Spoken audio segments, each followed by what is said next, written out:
आहोत। भारतीय जनता पार्टीचा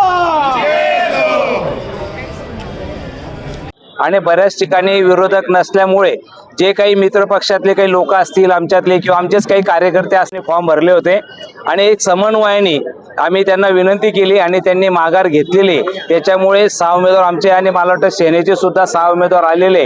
आज 12 उमेदवार मला वाटतं 75 मधून बिनविरोध झालेले। हा जनतेचा कौल आम्हाला दिलेला आहे आणि या माध्यमातून राहिलेले सुद्धा जे उमेदवार आहे हे आमचे महायुतीचे सर्व निवडून येतील असं आम्ही जनतेला विनंती करतो। त्यांनी आम्हाला आशीर्वाद द्यावे जनतेची सेवा करण्यासाठी अशी सर्वांना नम्रपणे विनंती करतो। पाठिंबा देणाऱ्यांची संख्या वाढणार का आता? ते वाढतील बघा। आदरणीय प्रभारी मंगेश दादा, आम्ही खासदार असतील, सर्व कार्यकर्ते असतील, नामदार गिरीशच्या नेतृत्वात, नामदार गुलाबोच्या नेतृत्वात यांच्या माध्यमातून मला वाटतं आम्ही काही राहिलेले उमेदवार असतील बऱ्याच वेळेला म्हणजे माघारीच्या वेळेला 8-10 उमेदवार राहून गेले किंवा आम्हाला पाठिंबा द्यायचा आहे, माघार घ्यायची अशा त्यांच्या अपेक्षा होत्या, पण वेळ झाल्यामुळे देऊ शकले नाही। मला वाटतं उद्या सुद्धा काही उमेदवार आम्हाला पाठिंबा देतील आणि त्या अपेक्षाही देऊ शकतील पाठिंबा त्याच्यात। बिनविरोध होण्याची लाट आलेली आहे, प्रतिक्रिया पहिली।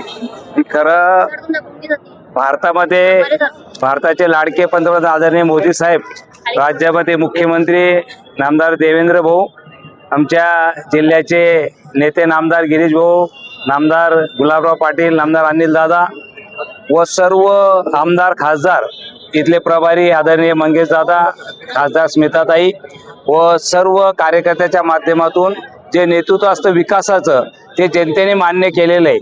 जनतेला टीका टिप्पणीपेक्षा विकास कोण करू शकतो आमचा, आणि गल्लीपासून तर दिल्लीपर्यंत इथे जसं महायुतीचं सरकार आहे, दिल्लीमध्ये DA सरकार आहे आणि या माध्यमातून जनतेची सेवा म्हणून आम्ही काम करण्याचा प्रयत्न करतो आणि जनतेचा कौल आम्हाला आशीर्वाद दिलेले। भविष्यात सुद्धा महायुतीचा महापौर इथे होईल अशी आम्हाला अपेक्षा आहे आणि जनता विकासाच्या मुद्द्यावरती मतदान करते।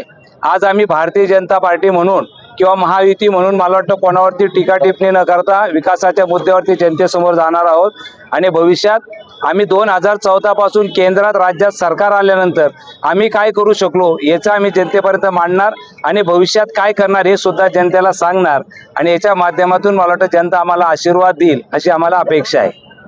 काय सांगायला तुमचे चिरंजीव विजयी झाले, भाजपाचे 6 उमेदवार विजयी झाले, 7 उमेदवार, त्यामध्ये शिवसेनेचा आतापर्यंत 6 जागा आणि भारतीय जनता पार्टीच्या 6 जागा अशा 12 जागा या बिनविरोध त्या प्रभागांमध्ये वेगवेगळ्या प्रभागांमध्ये झालेल्या आहेत।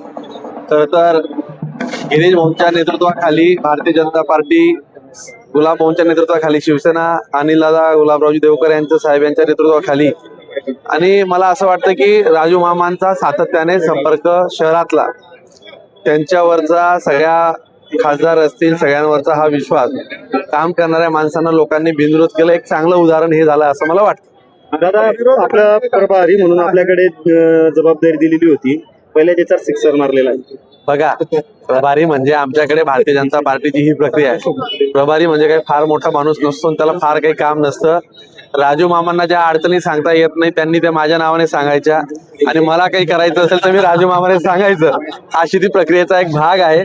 त्याच्यामुळे त्याच्यामध्ये कुठलंही काही फारसं काही रॉकेट सायन्स माझ्याकडे नवीन नाहीये, फक्त मी राजू मामांना आणि भारतीय जनता पार्टीच्या सगळ्या पदाधिकाऱ्यांना मदत करण्यासाठी इथं होतो, बस। दादा, या ठिकाणी आता ठाकरे गटाने आरोप लावलेला आहे की आपण जे आहे उमेदवारांना प्रलोभन दिली, दबाव टाकला, संजय सावंत यांनी आरोप लावलेला आहे। बघा, त्यांची माणसं माघार घेत आहे आणि ते आरोप आम्हाला लावताय, तुमची माणसं तुम्हाला सांभाळता येत नाही।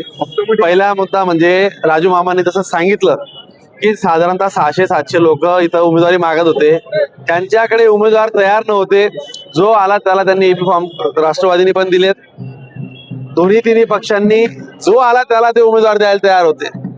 त्याच्यामुळे ते टिकणार नाही, लोकांचा त्यांनी कौल घेतला असेल आणि पक्ष त्यांना, समोरचा पक्ष हा कुठल्याच पद्धतीने नेतृत्व इथं सभा घेणार नाही। ठाकरे परिवार हा पूर्ण मुंबईत अडकला आहे आणि उद्या उठून म्हणजे रोहित पवार असतील किंवा शरद पवार असतील हे कार्यकर्त्यांना वाऱ्यावर सोडणार आहेत आणि असतील, हा जो विश्वास होता त्याच्यामुळे त्या लोकांनी सरळ सरळ पराभवाचं तोंड पाहण्यापेक्षा ती माघार घेतली।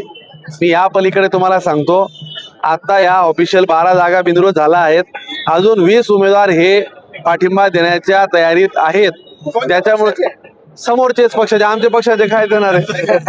म्हणजे राजू मामाने सांगितलं की साधारणतः आकडा हा 12 अधिक 8 20 25 पर्यंत जाऊ शकतो, म्हणजे 25-30 पर्यंत, की ज्यामध्ये सर्व उमेदवार हे भारतीय जनता पार्टी, शिवसेना, महायुतीला पाठिंबा देतील अशी परिस्थिती आहे. म्हणजे समोरच्यांकडे उमेदवार या निवडणुकीमध्ये राहतील का नाही राहतील, आताच 12 ठिकाणची परिस्थिती आहे. अजून आगे आगे देखो होता है क्या. दादा एक शेवटचा प्रश्न. 70च्या खाली गाडी येत नाही. 72, 73, 74, कदाचित 75 येऊ शकतात, पण 70 पेक्षा जागा कमी येणार नाहीत.